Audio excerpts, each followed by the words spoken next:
জানো, তুমি যাকে আমার চাইতে বেশি ভালোবাসবে, আমি তাকেই তোমার কাছ থেকে দূরে নিয়ে যাব আর তোমাকে বড্ড একা করে রাখবো।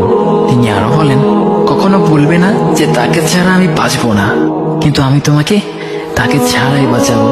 পিছনের স্বভাবে কেড়ে নিয়ে তোমাকে দিব্যি সামনে এগিয়ে নিয়ে যাবো।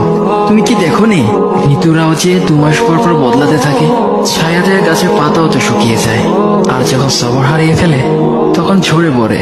কিন্তু তোমার রব তো ধৈর্যশীল ও পরম দয়ালু। তিনি তো সেই ঝরে যাওয়া পাতার ঢাল থেকেও সবুজ পাতা গজান।